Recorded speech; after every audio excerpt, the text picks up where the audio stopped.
The classic roast potato is one of those things that you might find difficult to get crispy and fluffy for a number of different reasons. I'm going to show you how to get the ultimate roast potato, super crispy and really fluffy inside. Perfect for you for Christmas and this time of year to get that roast potato perfection on the table for your friends and family. So stay tuned. I'm going to show you how to get really crispy, fluffy roast potatoes. So for my crispy roast potatoes, I like russets. They have a high starch content and they're very, very nice and fluffy on the inside when you roast them. So we're just going to peel them, have a bowl of water ready. Once they're all peeled, put them in there, and you got a couple of ways to cut them. Cut down the middle like that, cut them into 3. That's a nice size for a lovely roast potato. Or you can just cut it in half like this and then cut it into quarters. You could even cut it in half and leave it chunky, but I think little is better. You get more that way. And then what we're going to do is just wash this off for about a minute or 2 until the water's clear. We just want the surface starch to go away. Okay, now that looks pretty good to me. Now we need a stock pot. We're going to fill it up with some water and we are not going to add any salt. I know, controversial. That makes the crust a little chewy. I like to do it in the sink because if I've got too much water like this, I can just pour a little bit out. Now get this on the stove. We're going to bring this up to a boil. Cover it. That really helps speed up the process. You can see all that starch that's come up to the surface. I'm just going to skim that off. And then I'm just going to give the potatoes a stir. And once I've got them to this type of a boil, I'm going to leave that for 15 to 20 minutes.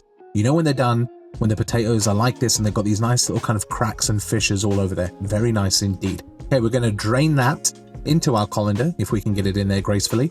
And what you want to do is just toss this around a few times. That's going to rough up those edges and give you all these nice little cracks and areas that are just going to roast up deliciously and crispily when the oil hits them, if that's even a word.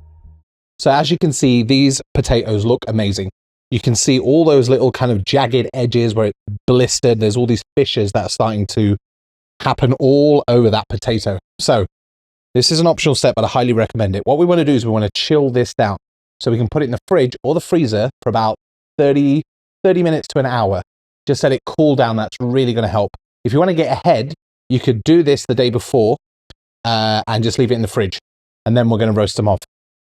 So I just pulled this out of the freezer, had it in for an hour. You can see it's nice and dry, comes off, and all those rough edges are nicely preserved. Now, in a baking sheet, we're going to add some oil. I like a mix of olive oil and a neutral oil like peanut oil. We want enough oil to cover the whole surface of that baking sheet.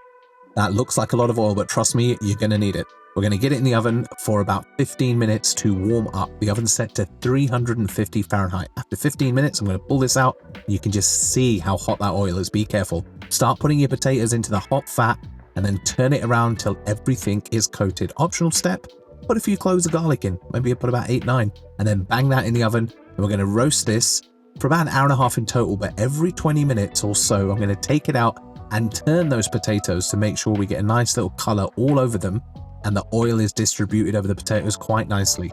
So I'm going to keep doing this process for 20-30 minutes. Now I'm at the hour mark already, and at this stage, once I've given them a nice little flip over, I'm going to go in with some herbs. Be generous. Rosemary, thyme, whatever you have to hand. Get that back in for another 20-30 minutes, and there you have beautiful golden brown roast potatoes. Start taking them off, put them into a bowl lined with some kitchen paper. I'm going to drain off the fat and show you how much is left over. So quite a lot indeed. Shake off the excess fat, and while it's hot, generously season with kosher salt. Look at how crispy they are. You can just see all the fissures and the glass-like texture. Absolutely glorious roast potatoes. Let's cut one open and have a look inside. They're so creamy and fluffy inside. Look at that. Basically mashed potato. Unbelievable. Now that is a fluffy, crispy roast potato. Have a taste, of course. Put some in a bowl. Get ready to serve them up, my friends. And you have roast potatoes to die for. So you can just see how crispy these roast potatoes are. I mean, come on, look at that. Oh, unbelievable. Mix up all the different herbs. And you can even use different fat as well. Animal fats like tallow, lard, they work really well. Even duck fat. Okay, let's give one of these a test, shall we? Man, so crispy. If you get this for your Christmas lunch or your Sunday roast, you will not be disappointed. Inside, it's like mash. Really nice and soft and absolutely fluffy. The whole crust is like this glass-like texture. So super crispy. Amazing roast potatoes. Let me know your favorite potato dish in the comments below. Maybe we've already made them on this channel, or maybe we can make some new ones. If you like content like this, please consider subscribing, and I'll catch you all on the next one.